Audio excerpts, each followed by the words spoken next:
how would you define rape culture in your own words? I think rape culture is just like the words and the depiction of rape in the media and in just everyday life. When we're talking rape culture, are we talking about like how girls can dress or like? We're talking about all of it. I want to know how you define rape culture in your life, and if you can give me like examples, not necessarily only in your life, but things that you've seen or experienced around you or through your friends, things like that. Okay, well, when I think of rape culture, I think of like when people say like, well, what were you wearing, or like, were you drunk, like, or I was like, whenever you talk to guys about it, and they always bring up that one time where the girl, like, cried wolf about rape, and, like, every time rape comes up, that's the story that guys bring up. Like, I think so. A lot of victim blaming and, like, the bringing up of false accusations as a way to discredit all victims. Exactly. Okay. Do you feel that rape culture and sexual violence is a big problem on LSU's campus? Yes. Do you care to elaborate? I feel like in every college campus, like, rape culture and, like, sexual harassment and sexual assault are big deals, especially in, like, when you have sororities and fraternities and, like, a culture of, like, drinking and hooking up. Like, I feel like that just comes along with it. So you feel that Greek life adds to a environment that sustains and helps rape culture thrive? Yes, because it's like the fraternities are very like misogynistic, and they promote that like bro code and all of that. And then sororities, it's like you have to be a lady, and like nobody wants to hear about like the bad things that happen to you. And if like say you were hooking up with somebody, but then you didn't want to have sex with them, and like they like forced you to have sex with them, then there's still like people don't want to hear about it because you were hooking up with somebody. Like there's like a whole secrecy level to it. Yeah. Have you experienced rape culture in your own life, or just people close to you, events you've seen that happened near you, or just events in the general media that you felt really you connected with?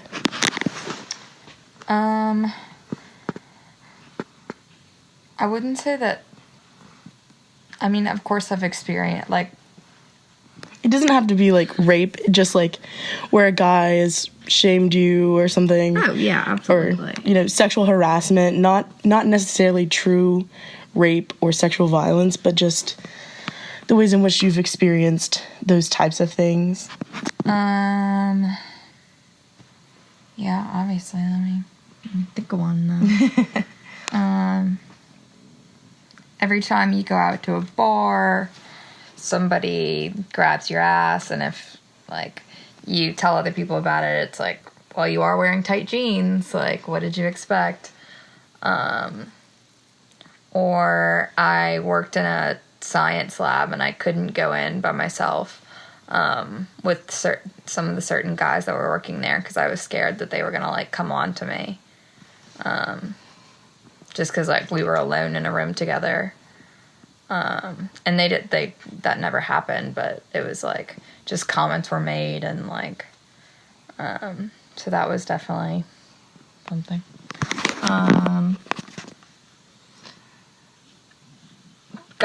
Whenever, because I had a friend who was, raped, and guys will always be like, well, we don't know if we believe her, like, there's two sides to every story. Maybe she was just drunk and, like, didn't want to admit that she had sex with them. So that's definitely rape culture, is just making it seem like it's not as big of a deal, or it's not true at all. Mm-hmm.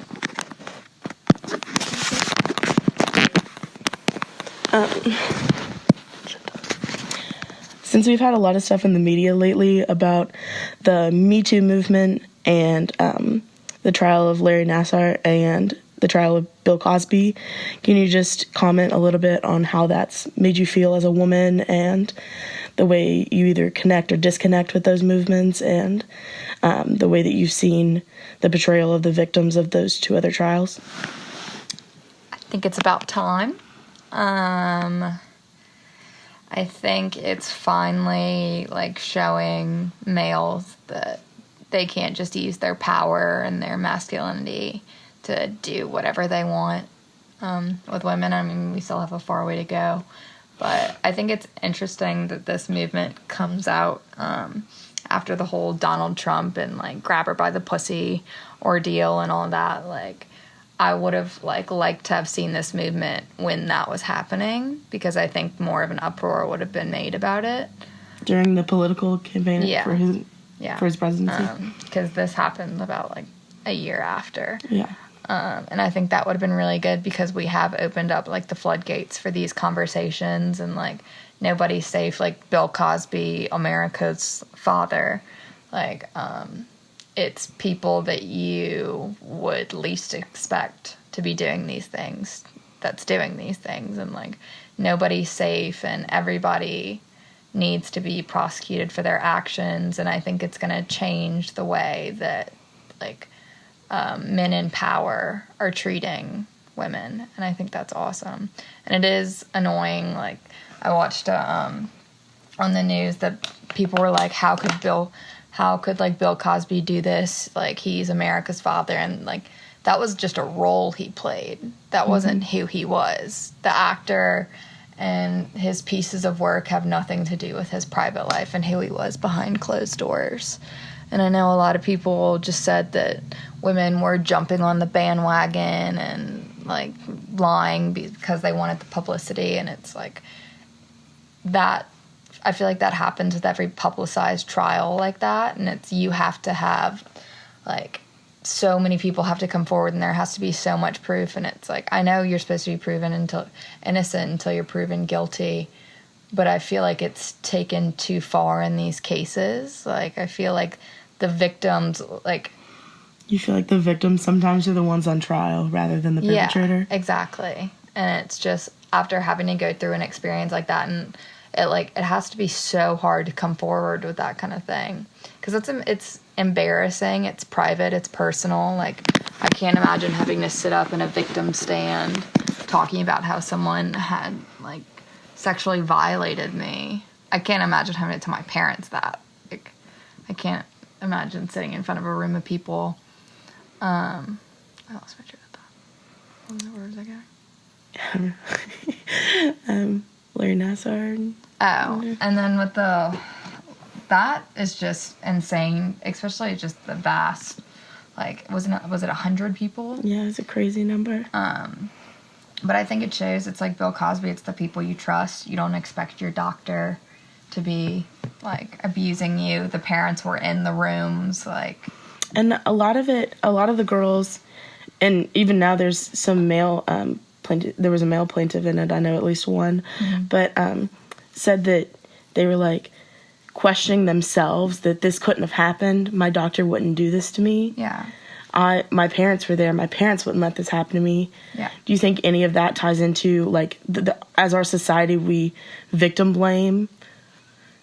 Do you think any of that ties into? I feel like that would be the victims blaming themselves. I don't know if that's... but I think, your doctors who you look to trust, and then it's not like it was you imagine rape as, this secret thing that happens in, a darkly lit room, and you don't imagine sexual abuse happening in the doctor's office when your mom's sitting right next to you. That's so unexpected. That's so uncharacteristic of, what we typically portray as sexual abuse and rape and that kind of stuff. And I think that's how it happened. I think that's how he did that to over 100 girls, is because he made it seem like if you would have found a problem with it, what was the big deal? He's trusted by the American gymnastics, whatever. And these girls said that they were, lucky to even get to see him, so they didn't question it. Yeah. And I think that's, with Bill Cosby, you don't question it because he's such a big figure and he's so well respected. You reason with yourself. And you take out what you know is right, and you just kind of abide by what will just make it the smoothest course of action. I think that's great. First, I want to talk about why you think rape culture and sexual violence and rape are so prevalent within fraternity life as opposed to, like, general population of LSU. Just in your personal opinion.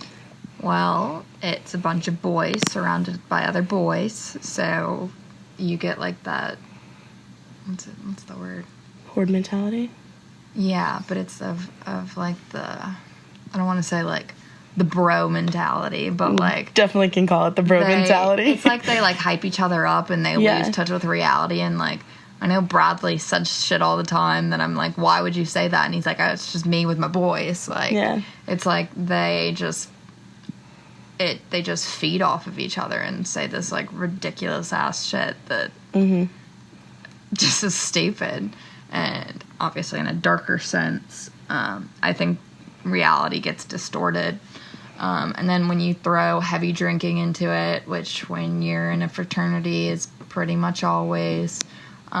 really horrible decisions get made, and I don't think that you have to be a horrible person to make a bad decision, but I do think that, like, the culture is, like, making people make bad decisions. Do you think it's also a culture that glorifies hypermasculinity and aggression, not just sexual aggression? Yeah, that's what I mean by, like, when general. The guys get together. Like, they literally, like, punch holes in walls and break chairs. It's like hole in Bradley's ceiling. Box each other after a meeting so people will show up. Like, it's violent. It's all about masculinity.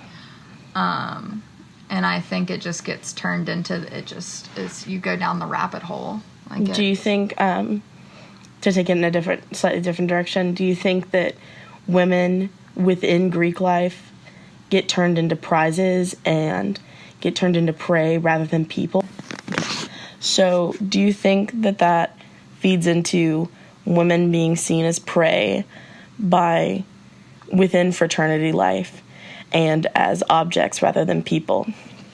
Yeah, absolutely. I think women become conquest. It's when you go out at night, like, you've got to bring home a 10. Like, boys will literally go out at night just to, like, bring a girl home and have sex with them. Like, they don't care about their personality. They don't care about their feelings. It's just, you want to be able to wake up and tell your bros in the morning, oh, yeah, I slept with blah, blah, blah, here's her Instagram. Like, and then you never talk to her again. And that dehumanizes women. And so it's not that far of a stretch to, like, see how, like, rape and just sexual abuse in general happen after that. If you start to lose touch with girls being human beings and you turn it into more of, like, an ego boost and looking cool around your friends. Do you feel, as a woman within Greek life, that you are pressured to accept the system the way it is and to, like, feed the guys' egos and, like, kind of excuse their behavior sometimes because you're like, well, they're trying to look cool in front of their friends, you know? Yeah. You wish you didn't, but you kind of do sometimes. Yeah. Make me yell at Bradley later. Yeah, I think just you do what your friends do, and you do what your sorority sisters are doing, and and it's hard too to make conflict and to be that girl who says, because, I mean, obviously, like, rape and everything, that's a big deal, but when it's a guy grabbing your ass in the bar, like, it's so much easier to just not shrug it off. Yeah, to just shrug it off. Because you're not going to bring down the patriarchy by yelling at one dude. Yeah. So it's easier to just not make a scene and to just think fuck you in your head and walk away. Like, that's just... And you don't want to look like... You don't want to be dramatic or, like, make a scene. I understand. I agree. So what do you think we as students and the administration of LSU can do to lessen this culture that nurtures sexual violence and rape culture and sexual harassment?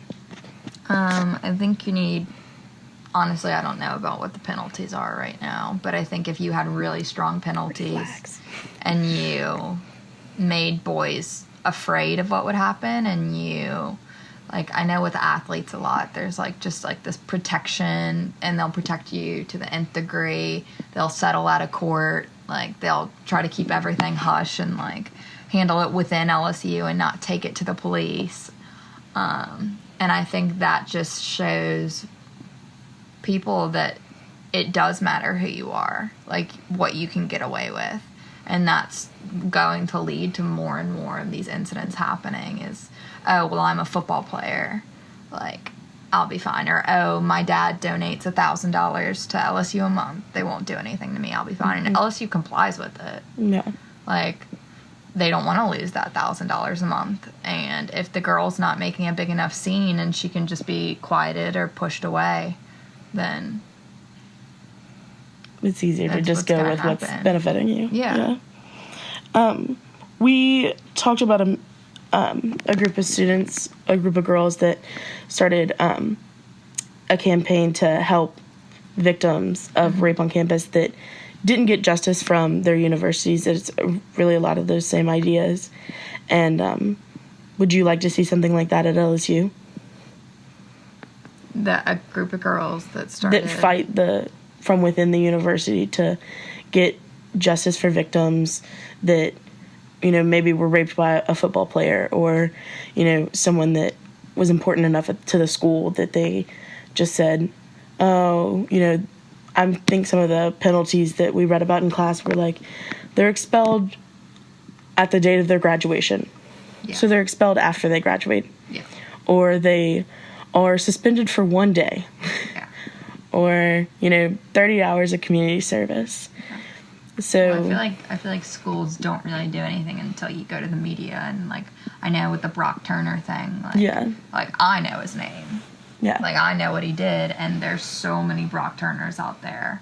But this story happened to catch on, and weren't his punishment was really lax anyway. Yeah. Yeah. It still was like he was supposed to, I think his original sentence, he was supposed to be in jail for 3 years, and he went for like 2 months or something. Yeah, and that's someone who even got national media attention. I mean, so imagine the people that who aren't getting national media attention. Yeah, how easy they're getting away. Yeah, he's still, and I don't like. I know part of it was that he had no previous criminal record, like whatever, but it's still. It's showing people that, I mean, you can have the whole country looking at you for doing this horrible thing and still get off with going to jail for 2 months. I mean, his life is ruined because people know his name. I know his name. But still, it just shows how lax our judicial system is when it comes to things like this. That's really good. I'm glad you brought up Brock Turner. So just tell me a little bit about the way that you define rape culture in your own life and your own experiences and the way you see it in the world around you. So I think rape culture obviously like pans out to encompass a lot of different things and not just women and not just men. I think it's almost just this idea of acceptance, like that's just the way things are.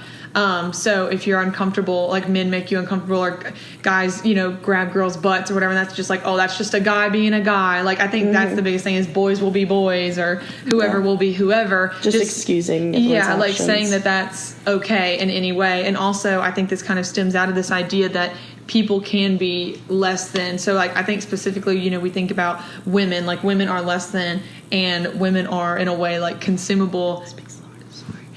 And women are kind of objective. I mean, people always say like they're objectified, but when you say objectified, you know, you're meant to think that women are made into an object of themselves. You know, their opinions aren't even warranted to be like matter. Like they don't matter because when someone says, "Hey, this happened to me," they're not automatically believed. You know, because they are an object or because they are consumable like other objects, they are able to be used without having any specific value, I guess. And so I think rape culture not only like makes that kind of stuff okay, but like perpetuates this idea that it will always be that way and there's not a lot we can do about it, and that whoever is accusing whoever is innately wrong or false. Like it always kind of goes back to victim blaming, I think.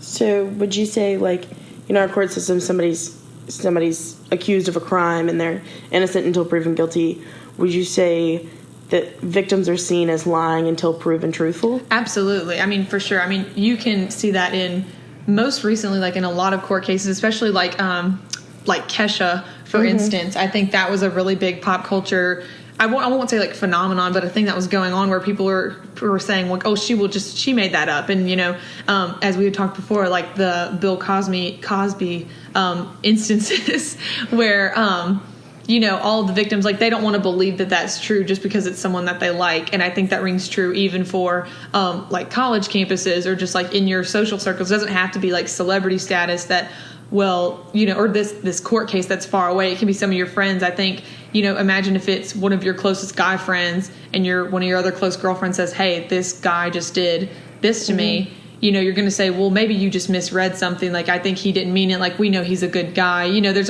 always this automatic kind of like, you want to downplay it, and we minimize a lot with like any kind of sexual assault. And like, especially like rape culture doesn't specifically have to be rape. It can be like any kind of sexual assault or any kind of like sexual aggression, I feel like, too. Do you feel like as a society we commodify sex, but we also shame it to where it's not something that can be talked about in a lot of settings?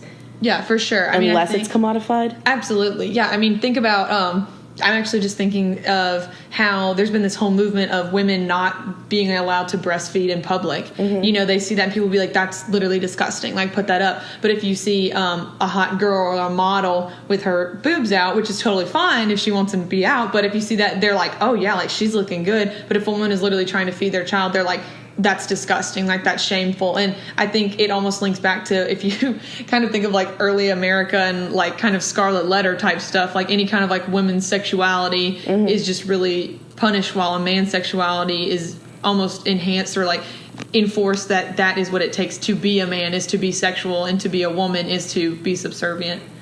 I think that is an amazing point, and I think it leads perfectly into like sexual violence and rape and like the prey versus predator relationship within rape culture that leads to rapes. Would you agree with that? I think so. And I think just like the pressure to, again, like you're saying, to be a man or to be in control almost, and it can manifest. And rape's really not as much about sexual desire as much as it is about a man being in control, or it's about power. Like, yeah, it's about power, and it's about this kind of like build up. And maybe it is something about like, he wants to feel like he's a man, and to be that way, he has to like overtake this lesser person, you know, or it's about asserting that they're in control, or that they're more powerful than whatever their prey is, be it a man or a woman. They're trying to assert some sort of like male dominance over them, you know. I'm just going to go ahead and lead into this, but do you think that Greek life and specifically fraternities feed that, you know, that need to feel manly and that need to feel aggressive, and particularly sexually aggressive, and need to be shown to be like, you know, the top dog, and that leads to, do you think that leads to sexual violence? Absolutely. I mean, because I think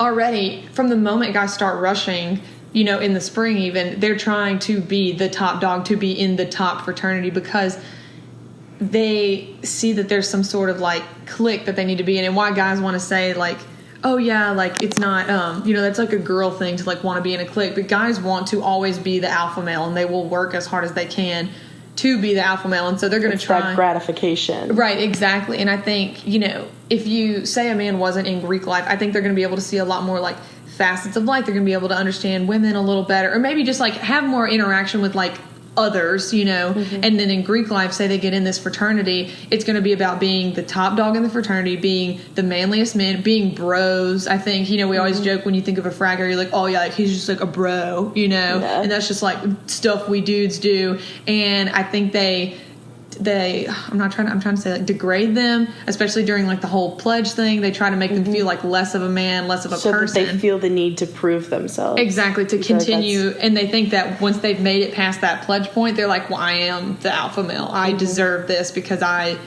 have proven myself, and I am what's considered desirable. I am the top alpha dog of society, not just this fraternity. And do you agree or would you agree that it's a whole like cycle that feeds into doing that same thing to guys that are younger than you, and it builds and builds and builds every year, where it gets worse and worse, where, oh, I went through all this when I was a pledge, and it made me the man I am today, and made me the manliest and the best with the ladies, and I can drink more than all my other bros, and it just feeds into that cycle that makes men feel like they need to be more and more, and it makes it a worse and worse culture. Yeah, for sure, because I think they always are trying to push the limit. We're trying to see who can go the farthest. So, so you're, whatever, like, say I'm this new pledge, and, well, my dad, like, they would do whatever, had to stay up all night. Well, in our fraternity, they're like, well, we've progressed so far. Like, that's not the manliest man. The manliest man is going to be able to drink, the whole bottle of tequila in 30 minutes, and we're going to see what happens. And, and I think that's the biggest problem, is it's this cycle until someone says, like, we're not going to do that, or there's punishment, which is more often than not, there has to be a step in from a university or from an organization saying, like, we're not going to do that, because they're always going to be pushing those boundaries to being the top male. And I think it's just that drive to be, and not even just like sexually prowess, but to be powerful and to be the most desired and most powerful. Yeah. And I just want to present some examples and just see what you have to say about them.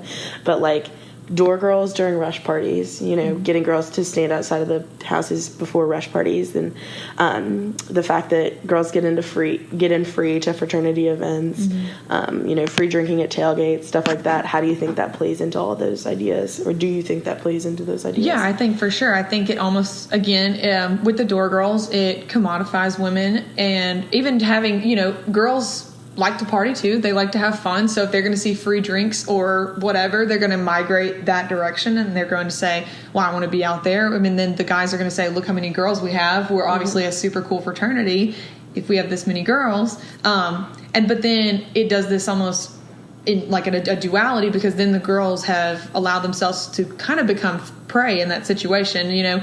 A guy is going to see a girl at the front of the door, or like see her at the tailgate or whatever, and they're going to say, I can have her, right, because she's here for me. Exactly. Like, she's obviously here. She wants to party. She wants to have a good time. So let me show her a good time, So I think those kinds of events, while they're super fun in the right setting, can easily turn into a predator-prey situation when someone drinks too much.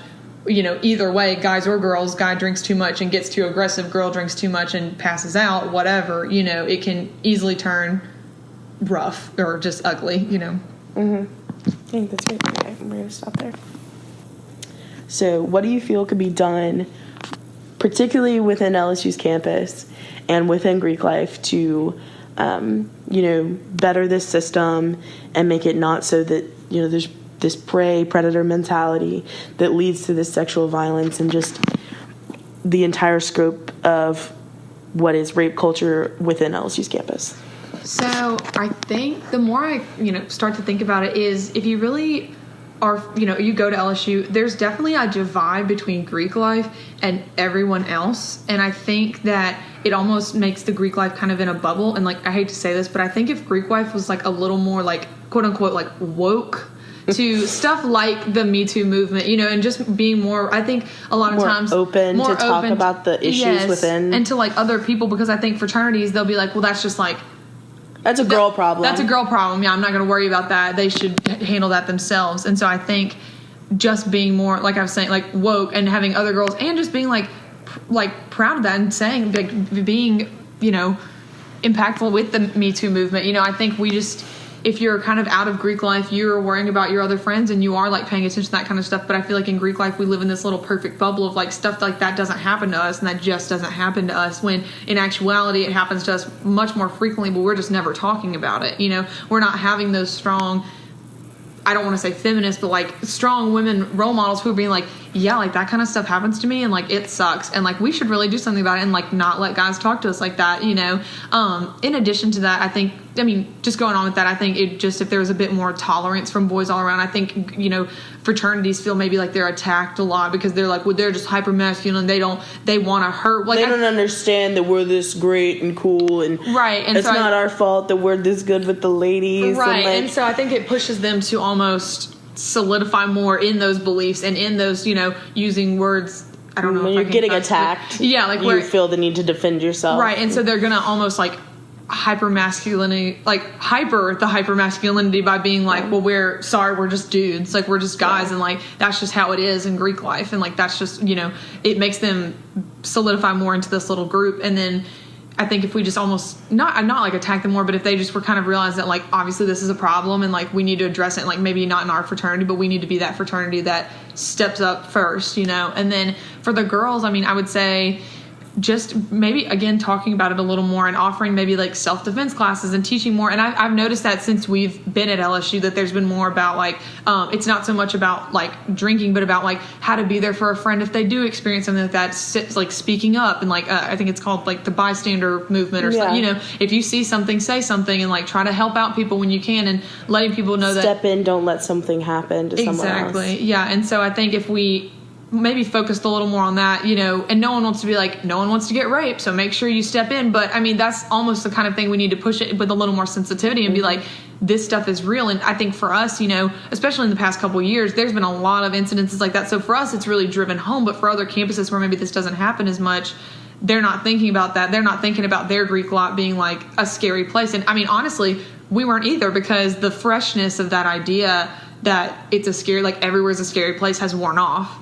You know, we don't think about like, you know, walking anywhere at LSU and we think it's safe, and you don't realize that bad stuff can happen to you anywhere. I mean, I think the world is an evil place, so like bad stuff's going to happen. So I think just a lot of girls who maybe didn't have that growing up, just being like, hey, like you're on your own. You need to like know how to take care of yourself. And like, it sucks that that's the world's like that, but like we're going to work on making that better. But until then, you need to learn how to, like, we can help you and we're going to be with you, like kind of stand as sisters, kind of, you know what I'm saying? Yeah. Like empower women kind of thing, and being like, take care of yourself and be aware of your surroundings. And again, like not saying that's not, I'm not it's saying not on you, but it's not on you to not get raped. It's on you to just make yourself aware and try to stay aware of your surroundings. But if something bad does happen to you, that's not your fault. Yeah. But just taking the time to, we want to also arm women with all the facts and the best ways to protect themselves, because the world is a bad place, and we need to realize that and not just be idealistic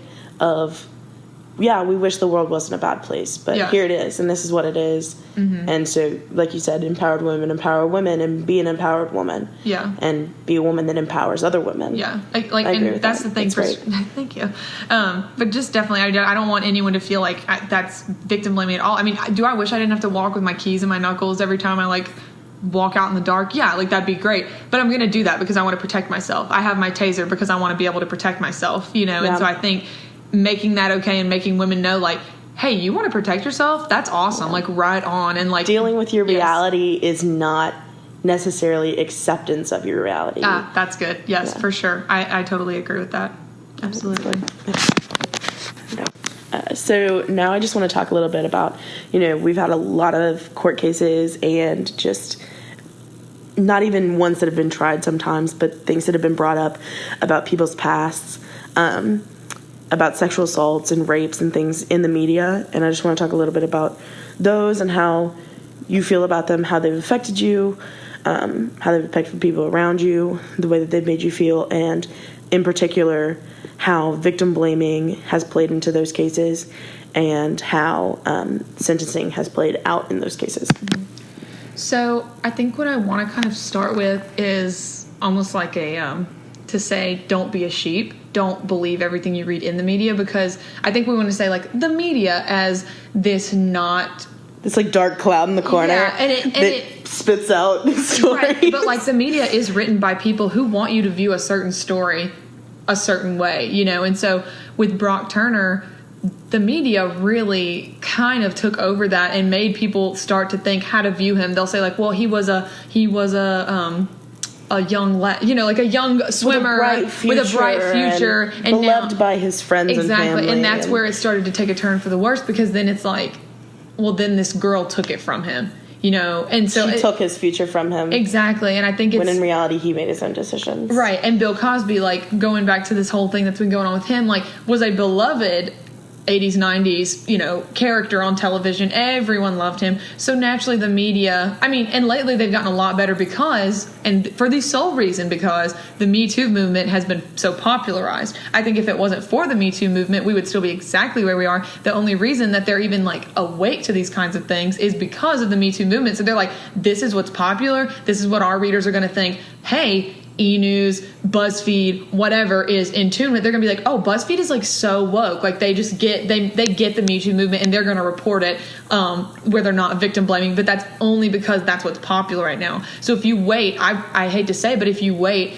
a couple months later, it might revert back to the exact same way that they've always talked about court cases like that. Which I think it's already starting to die down. There was a while when the Me Too movement started gaining a ton of following, and it really started getting out there where it was widely used, and it was we're gonna down with this system, and we're never gonna let this happen again, and then now it's dying out slowly, and there are still people that are we're not being quiet anymore, and I think that's a great thing that the Me Too movement has done. It's given it's given a lot of people a voice when they didn't feel like they had one before.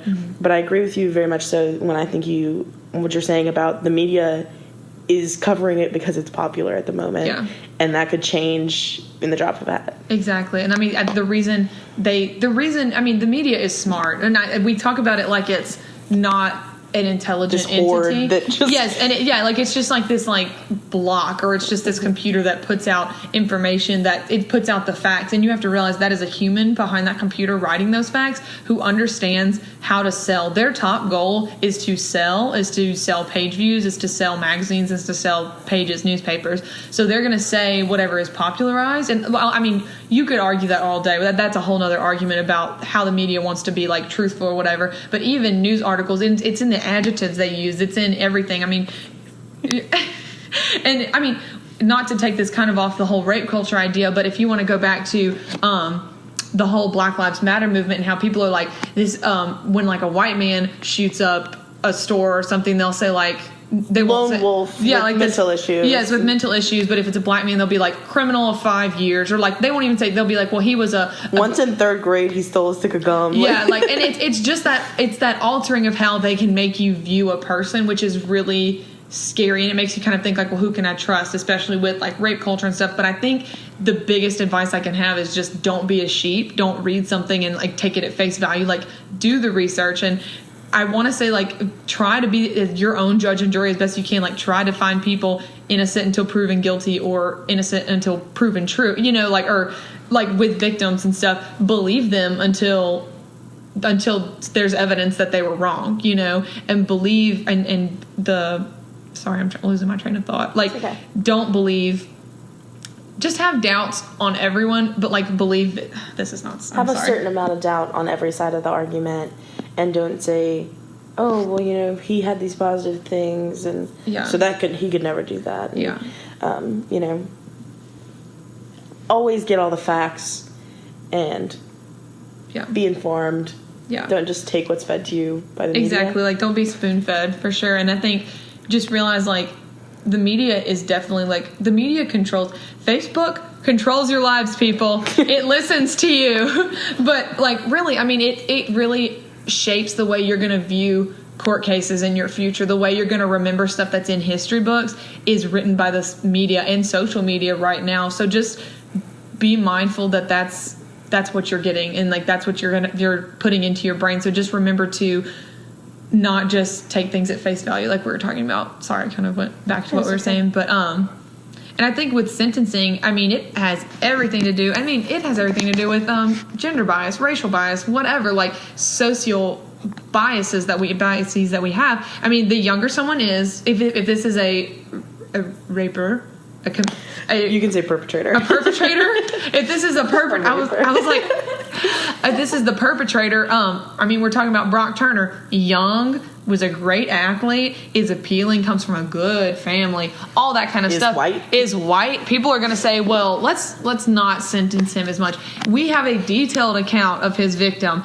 listing out, I mean, that there was this whole letter she wrote and read in court talking about the night he raped her and the after effects of that. The two people that found him while he was raping her. Exactly. And people still are showing sympathy for him. And it all kind of ties back into that idea of rape culture, that that's okay. That these kinds of things are, well, he was because he has a bright future, future, you know, he shouldn't be judged on this one mistake he made, even though his mistake was the choice to rape another human being and take that piece of her life and make it so profoundly negative. Yeah, exactly.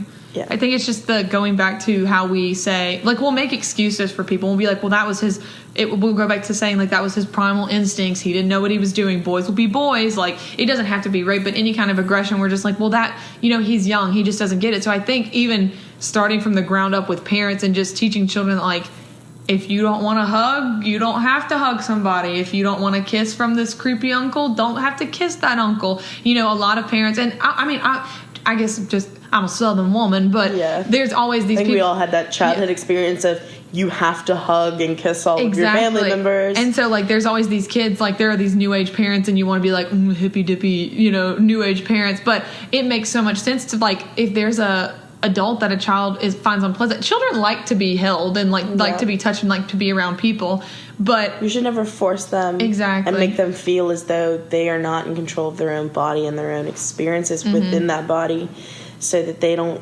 you know, if they're uncomfortable in a situation and you force them into doing it and you're like, oh, this is your uncle, you know, you have to give him a hug and a kiss, and then later something does happen, not even with that same family member, but a different family member, they're like, oh, well, you know, they're a family member, they're a friend of my parents, they're entitled to me. Yeah. So, and I think that definitely leads into that whole system of, you know, rape culture. Yeah. Down to, you know, infancy. Yeah, I agree. And I think just being an example as a parent, because, I mean, you know, kids obviously are going to be reprimanded and you can discipline them for bad, quote unquote, bad behavior, but they're going to really learn from example. So if they see dad treating mom like a piece of meat or an object, they're going to think that that's normal. You know, children grow up, I mean, we're talking like anything, like how they process love and marriage and fights, anything that they see from their family, that's their only reference to go back on, and they'll say, well, that's normal for my, you know, they'll think that's normal. So if they're used to treating women that way, or their mom has been in this kind of subservient role or an abused role even, they'll say, well, that's how women maybe are supposed to be treated, you know, and they start having these preconceived notions of what life is like, because they have to make their reality. And if their reality is being molded by a negative source, then obviously their reality is going to be negative. So I just want to talk a little bit about the culture and the way you've experienced it in your life. Okay. I personally don't think rape culture can be like narrowly defined, because it's such a broad subject. Mm-hmm. Rape culture to me is anything from like the lowest bit of sexual harassment to the very opposite end of the spectrum to rape. Mm-hmm. But rape culture, especially in college, or let me start from the beginning, because I feel like because men are biologically bigger than us and stronger than us more often than not, and if you think about like growing up in school, I feel like it's kind of taught there a little bit, like the male dominance over women, like in high school, because at my high school personally, we had dress codes, and there was nothing for the boys except like you can't wear hoodies or like hoodie sweatshirts with like the hoods on, and you can't and they couldn't wear like baggy pants or whatever, which is obviously a rule based on racism. Mm-hmm. But for girls specifically, it was based off of how short our shorts were. Like at my school, the shorts had to be at least to your knees, but no girl wants to wear like cargo shorts or like capris, so we wore jeans. In Louisiana, it's like 100 degrees, and instead of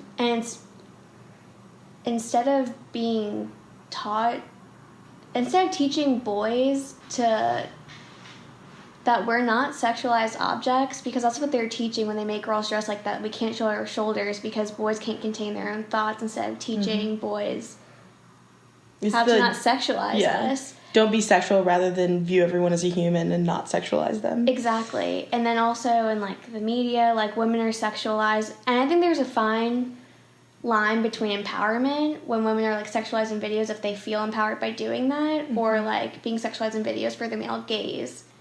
And there's more sexual fantasies of women for men to watch in the media than there are for women of men to watch, because we just weren't raised or like that, and I don't think a lot of girls have that mentality growing up.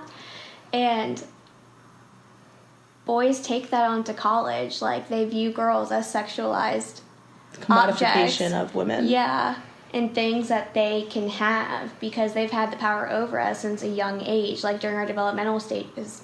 Just having to dress for boys so they're not turned on by, like, my bare shoulders or shorts that are, like, normally cut, even if my butt isn't sticking out of them. And so I think into college it progresses more on because there's drinking and everyone's going out, and it's the first time that you don't have your parents telling you what to do, and you really have to, like, structure your own life without someone else telling you what to do. Like, sure, you have a school schedule and you can have a schedule of things to do and get into your routine, but you have to make yourself want to do that. And I think in college, when there's partying and things like that, you kind of lose your structure a little bit, at least in the beginning. And I think that also, like, builds into them, like, men's mentality that they've already kind of had, that, like, they can really have women. And I think rape culture is definitely, like, I think 1 in 4 women will be raped. On, like, while they're in college. You have to word this way better than I'm doing it because I'm so really inarticulate fun. right now. And it's so easy too, because I think women in general are just, like, pretty compassionate and probably more trusting of people, and it takes we're a taught split. that that's something that we're supposed to have as women. We're supposed to be empathetic, and we're supposed to be compassionate. And we're supposed to be compassionate, and we, like, try to see the best in people. But, like, even though now that I've gotten older, I'm more cautious now. But we were taught, like, that men are protective, like, they're here to, like, help us a little bit, I guess, or, like, take care of us. And I think men know they have that. You think that puts us in a victim state? It puts us in a victim state, and I think it makes women more vulnerable when they're told that, and I think our vulnerability kind of shows through a lot more to men, and that we're more easy to be taken advantage of. And I honestly can't even understand the mentality of someone who would sexually harass a woman or put their hands on them, because at the end of the day, it's our bodies. And it's not their property. And also, like, sexual harassment can be anything as, like, little as, like, I remember, like, my junior year of high school, this boy came up to me walked past me at lunch and slapped my butt. And, like, that's another thing too. Like, I didn't think anything, I mean, I was annoyed by it, but back then I was just kind of, like, complacent in the sense that it was just kind of like, it's not that big a deal. That's what boys do. But the real reason is, it's like, the reason we have that mentality is because society has taught us that, like, boys will be boys, but girls have to be this and that, and boys just get the free pass so they can do whatever they want. Like, boys will be boys is a phrase that comes up again and again in conversations about sexual violence and sexual harassment in particular, and it's such a misnomer that just irks me to my core. I know. Boys will be boys is basically saying that boys can just do whatever the fuck they want. And it's because of their boys. Yeah. And they can just get away with more things. And I think also, this is the one thing I don't understand about rape culture, is that typically, actually, never mind, scratch that. I'm so dead. It's fine. But I can just edit it out. Yeah. But especially to me, rape culture in college has made me more aware, and even though I can't think of a time that I've actually witnessed it in college, because I'm pretty conditioned now in my mind to, like, notice these things. Like, it's not something that just, like, goes over my head anymore. I don't think anything of it. And I think I've just been fortunate that in college I've never personally witnessed someone else being sexually harassed, or, like, I haven't been. I've been sexualized. Whether that's count as sexual harassment or not, I don't know. Because, I mean, I don't think so. If you want to give that example, you can. But, like, I've been sexualized before. Like, boys will, or, like, my friends have been sexualized. Like, I've heard guys that, like, I've called my friends, like, talking about girls that I know in, like, sexualized ways, and ways that, like, it's just not respectful. Even though it's, like, your friends and you can have confidence in them, like, starting with what you say, even in confidence of people in closed doors, about women, just kind of shows what you really think of us. And that's something I've really noticed about my friends, even guys that I've known since I was, in elementary school, is that the way that they talk about women with each other, they don't think about it consciously as that woman being a human. Because before, I've said to a friend who was talking about a girl, and I've been like, what would you do if a guy said that same phrase about me? And they'll be like, oh, I'd beat the shit out of him. And I'm like, so why are you saying that about another girl? And they're like, well, I didn't think about it like that. And I'm like, well, you should. Like, guys get the privilege of being oblivious to all this, whereas girls don't. Exactly. And there's such thing as, like, male privilege. They're not, and I honestly think rape culture, even for the boys who, like, the men that do not participate in it and they don't advocate for it whatsoever, they also are privileged. And I think I can speak as a white girl coming from a middle class family. Like, I'm privileged, and I can't see what other minorities or ethnicities or races, like, face in their everyday lives. And, like, maybe I can, like, sympathize, but I will never know what that's like. You don't experience it. I'll never experience it. So at the end of the day, it's kind of just, like, words and, like, feelings that can go away because I don't experience it every day. So I think that's the same with boys, is that for women, they hear about this stuff and they're like, that's horrible, like, blah, blah, blah. But, like, they can't imagine what it's actually like. Because, I mean, it's very rare that it will happen to them. And, like, I don't think they know what it's like to not be in control of what you were doing or what someone's forcing on you. And you have no control over it whatsoever. Whether it's not fighting it off or, like, just whatever. Because, I don't know. I don't even remember what I was going to say. It's okay. I think we can end the first question there. So I just want your thoughts on how Greek life affects rape culture, or how it cultivates an environment that supports rape culture and sexual violence. I think first off, going back to that thing of, like, men being covered for, they're not held accountability for their actions because maybe they're seen, like, after college, they need to get jobs and blah, blah, blah, blah. And especially in Greek life, fraternity members have alumni. And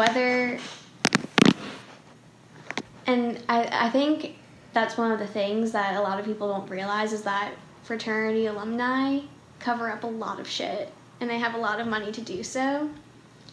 And I also think it's just like you said, it makes them feel invincible. It makes them feel invincible more than they probably already have felt without it. And especially, I think, Greek life too, it's primarily white. And I personally find that white men seem to think that the world is theirs more than any other type of men. But it's also like based on the person, blah, blah, blah. But for the majority, and maybe that's because I've been around white men my whole life, but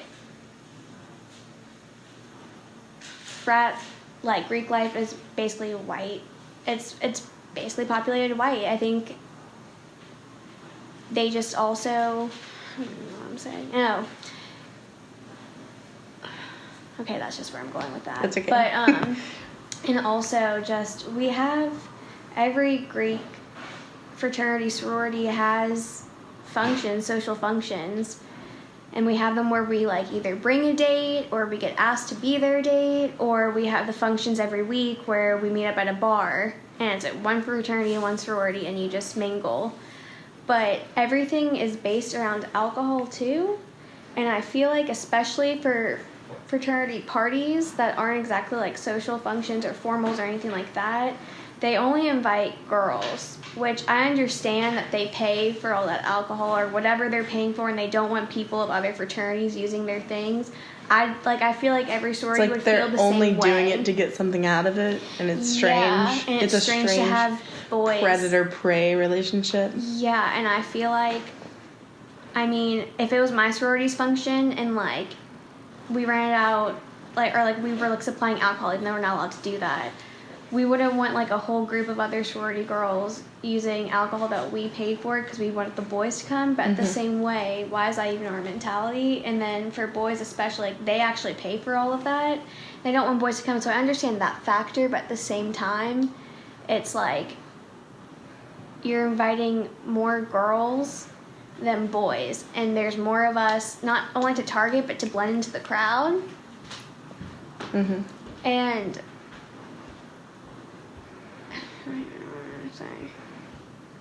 I don't know, but like for instance, I have a cousin who goes to Arizona State. Totally sexist.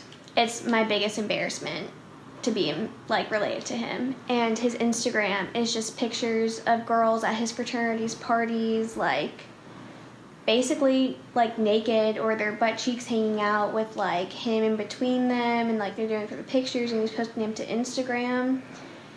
And right there and then, I think that's sexual harassment, because even though they consent for the pictures, maybe they don't necessarily want it to be posted everywhere, which is also, I guess, also their fault for taking it in the first place. But I feel like girls, especially in sororities, are just kind of sexualized by fraternities. Do you think it's also like an environment within the sororities that makes sorority women complacent into that system? Oh, for sure. I think it's not fair to say that, like, at least in my sorority, that we're not told the dangers of everything before we're going out. Like, every single time there's like a fraternity event coming up that they know a lot of people are going to, they always like tell us like safety rules and blah blah blah, because I feel like they feel like they should, and I think that they do a pretty good job of building people up, but it's also exclusionary, whatever. But it's also true that we're kind of expected to look a certain way or present a certain way. We can't just completely look like garbage all the time. Or at least that's kind of the feels. I feel like I've gotten underlying messages from that at our meetings. We've had a national consultant come and tell us that we need to start wearing makeup and we need to start fixing our hair on campus. Yeah. Because we are not representing the sorority in a way that she deems worthy of being in our sorority. Exactly. Ours, we've never had someone that's actually come out and said that to us, but there's been underlying messages in a lot of the announcements that they give us. And also, it's just, I feel like also sororities are really kind of, they're old age, they're kind of traditional, a little bit conservative, a lot bit conservative. And so they still have those, like, the foundations, like the traditional mindsets, how women are supposed to look, like how... Just the pearls and heels and curl your hair. But it's like, really, what are we doing that for? Because when those traditions were set for that time, women weren't going out to get higher paying jobs or anything like that. Those were set in order to find a husband. And I feel like, especially in sororities, women in sororities have a mentality of not being their own person, because I feel like in a group it's hard to be your own person. And living their life you want to please men and please their sorority sisters. Yeah, exactly. And then when you're not living your life for yourself and you want to do it for another person, it just turns into you wanting to get married right after college or something like that. So I feel like girls become especially complacent around boys, whether they touch us when we don't want them to, or they're too close to us, or they don't leave us alone at a bar, because for whatever reason, society makes it look bad on us if we make a big deal about our bodies. And I think that's especially emphasized in Greek Greek life.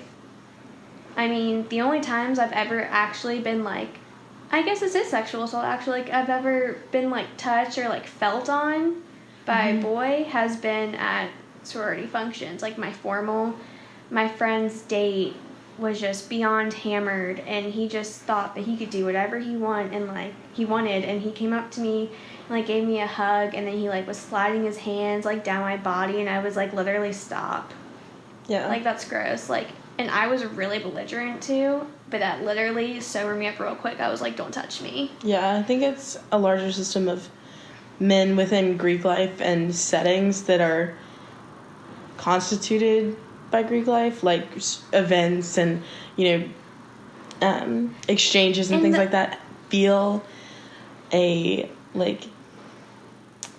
can't think of the word, they feel like they have, like, a right to your body. Yes, exactly. Because you're in that situation with them. Yeah, and it's like most people when they go out, especially freshmen, sophomores who still go to Tigerland, like the mentality of going out for a lot of girls and especially boys. Mm-hmm. I mean, most girls I know, like, everyone wears their heels, blah, blah, blah, it's good for boys. And, like, a lot of my friends, freshman and sophomore year, I had a boyfriend, but I probably would have had the mentality too, was to go home with a boy that night. Every Thursday night, like, I knew a couple of my friends were going with the boy, and, like, whether they, like, dress up, look good for the boy or not, it's, like, I think boys go out with, more of the mentality to go home with the girl, and I feel like some of the times, I feel like it's really possible that a girl could go home with the boy, and they'll be both really drunk, and the girl might not even want to do everything the boy wants to do. Mm-hmm. Because they're drunk, they can maybe be taken advantage of, or the boy's, like, not even impaired to realize that really isn't an excuse for them, but at the same time, it's just, they go out with the mindset of going home with someone, and I feel like boys, especially, who think that they can have whatever they want, because that's the mentality of most men. It makes them sexually aggressive. It makes them sexually aggressive. Or, like, this is what I find sexual harassment. When a girl goes home with a boy and she, like, just doesn't want to do anything anymore. He's like, come on, blah, blah, blah. And if she says no a million times and finally gives in, I don't necessarily, because she gives consent at the end, I feel like that's not rape. Consent with pressure is not really consent. It's part of rape culture and sexual harassment, because it's technically, I feel like in a court of law I wouldn't stand up, because our fucking court system is ridiculous when it comes to women's rights. But it's sexual harassment because you're begging a person to the point where they don't even want to try anymore to say no, because when are you going to quit? Yeah. Because I feel like a lot of girls just consent to saying yes because they feel pressure, and they just feel like this person's never going to quit. Yeah. Good question, too. Okay, it's okay now. I'm just stupid. You should record me every single I'm just fucking stupid.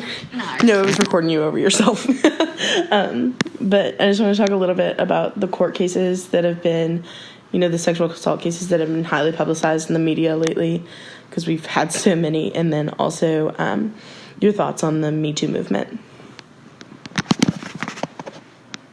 So you can start with whichever court case you want, or I can tell you one that I'd like to start with.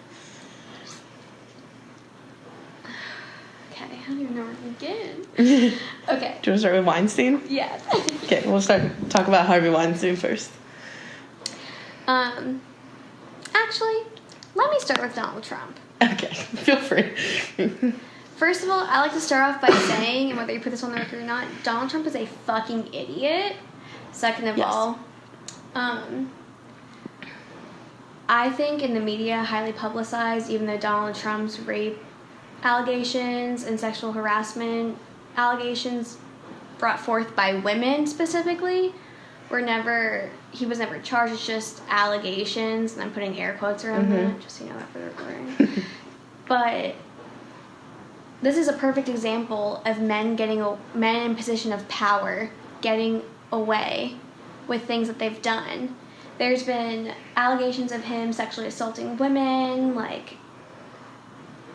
and then that recording came out of him saying he can, like, you just have to grab them by the pussy. Mm-hmm. Like, saying, like, advocating for touching women's, like, most private parts just because you can.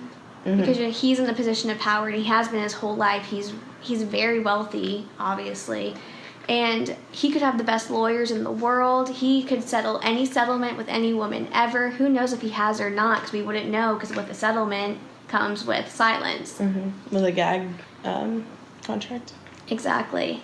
And gag order. And the fact that he's the president of our United States right when that came out, and I guess it also came out in a really, like, a really heated political race, probably one of the most tumultuous, presidential scandalous elections that probably happened. And the fact that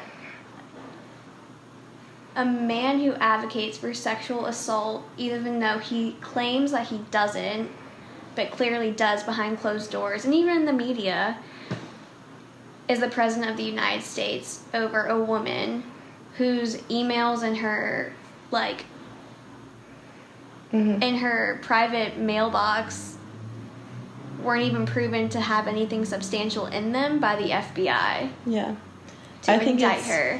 And I think it's because, and I think it comes down to, maybe he got lucky in this election, whatever, but I think it comes down to a white man in power being able to get away with something that a woman would never get away with. Or not that... Even a man of color wouldn't get away with. Even a man of color wouldn't get away with. And then we have Harvey Weinstein, a man of power. He's produced...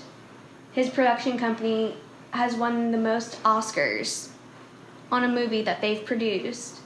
And he's ruined so many careers. He's made so many careers. And when the article came out in the news, only 31 cases had been reported to them. And after that came out, all the other women that didn't report it, I think it was the New York Times, I think, or I don't remember what it was, hadn't even come out yet, and it was already 31.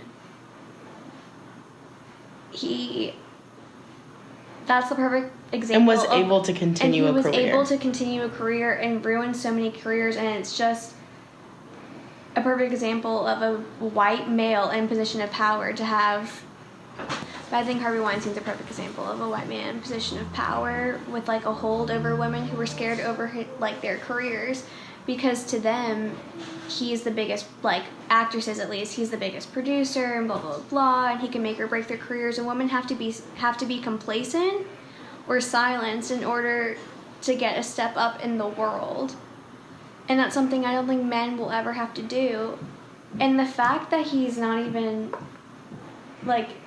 going to jail or anything, and he's admitted it, or maybe he hasn't, and he admitted it and said it was consensual and that they were doing him a favor, so he would do them a favor. Exactly. And that's just not how it works. And that happens to women in the workforce everywhere. Like, look at Matt Lauer of the Today Show. Had been sexually, like, harassing and assaulting women throughout his entire career, but he was such a big daytime, morning TV, like, name, personality, exactly, that he could get away with it. And women knew it was happening, but they didn't say anything because he had more connections, and especially higher up in power, especially in the movie industry, TV industry, whatever it is, or anywhere in general, statistically, in the more powerful position are men. And men are going to be more sympathetic to men. Like, women are more sympathetic to women. But it's because men have their blinders on, or their ignorance of things that they'll never have to go through or realize. So to them, it's not personal. They don't feel the need to be compassionate because it's not scenarios that they live in their real lives. Or, like, maybe as men, they understand each other and they could see where it could be, like, seen as this, but it's really not. But in reality, it is exactly what the person's claiming most of the time. Because I know people say that women are lying, blah, blah, blah, but what woman really wants to come forward with that? First of all, it's humiliating. You feel powerless. And, like, if someone's coming out about it, I don't think it's fair to not believe women because men will be men. Mm-hmm. And then also, I think Harvey Weinstein, Donald Trump, like Matt Lauer, they're all white men. Bill Cosby just had his He's retrial. an outlier, yeah. And got convicted. Exactly. He had his retrial for his rape allegations. Which I think says something. Him as the only black man that's been in the media lately is the only one that got a conviction. I was about to say, and like, it's just really, like, I mean, he deserves to go to jail, as do the rest of them, mm-hmm. but he's the only one that's going to go to jail and be sentenced over it. Like Brock Turner, he had two male witnesses that testified for his victim, and he still, did he get went to like for 2 months? Yeah, he went to. He was sentenced for 3 years and got out after like 2 months. Yeah, he was sentenced for 3 years, got out for 2 months. I mean, he got kicked off the swim team, God forbid. And like, he puts out a letter or a statement, and his family does, about everything, all the hardships his family is going through because of the media exposure, blah, blah, blah. And it's like, that is the least you deserve compared to what a woman's going to go through. I don't think men can understand what it's like to be forced on and like to have someone like inside you that you don't want there. It's the most basic and fundamental invasion of your person exactly. that you can imagine. And it's like, the one thing, if women have anything, we should know that we have, like, the one thing we do own is our bodies. Society, politics, blah, blah, blah, have basically taught us, or not, they tell us that, but they're not implementing that, if that makes sense. And I think, and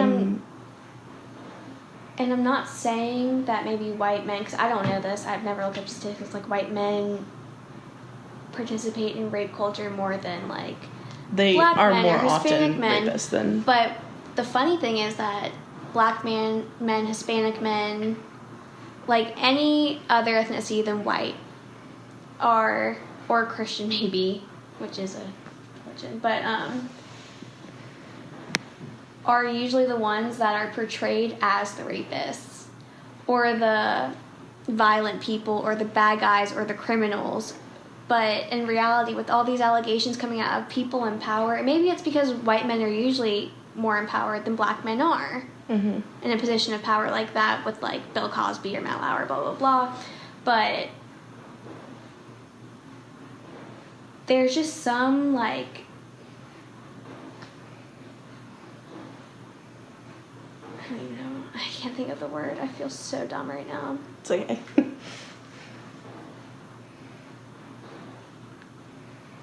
Do you want to just move on to the Me Too movement? I don't remember what I was going to say. But whatever. I feel like white men get excluded from punishment. As other people do. Even though, I don't know. Yeah. I just don't think it's fair that men can get away with things just because they're a man. Just because they're not a different ethnicity than white. So that's what I'm doing. And then, so for the Me Too movement. And any impact it's had on you. That's actually like funny. You're thinking. Because my mom, we went to the Women's March. Yeah, I saw your pictures. Yeah, and we wore the Time's Up sashes, which was inspired after the Me Too movement when all these women came out on Twitter. Like, a lot of women, I think like thousands and hundreds of thousands of people shared their stories and wrote Me Too, and the ones that really like stood out were like celebrities coming out, because it's like the fact that like if people who are under a microscope are coming out about it, it makes people maybe feel like they can too. And I think that was just a breakthrough that's being recognized in an industry that big, to maybe like it'll take time. I mean, I don't think it's gonna get recognized all over the workforce, and that will come over time. I think with every generation, society just kind of gets better because we learn. But so like maybe like when our kids come along, rape culture is definitely still going to be a thing, like it always will be, probably for a long time. But I think it'll be better, and I think for women to come out like that was just kind of like a realization, because for me at least, like, I thought about, like, being raped is honestly my worst fear in life, truly, but I never actively thought about everyone. Like, you hear about the statistics in 1 in 4 women in their lifetime will be raped, but you never really think about, like, everyone you probably know that's been sexually harassed or raped. And then when that came out, it was just an eye-opener that there's so many women all over the place that you would never know or think of, because they're just so, like, powerful in themselves that could ever happen to them, you know? Because the truth is, it's never the victim's fault. But, so for the Me Too movement, I think that just opened everyone's eyes up a lot more, especially mine. Even though I'd like to think I'm pretty knowledgeable in rape culture. Because, like, I grew up with a household, especially my dad.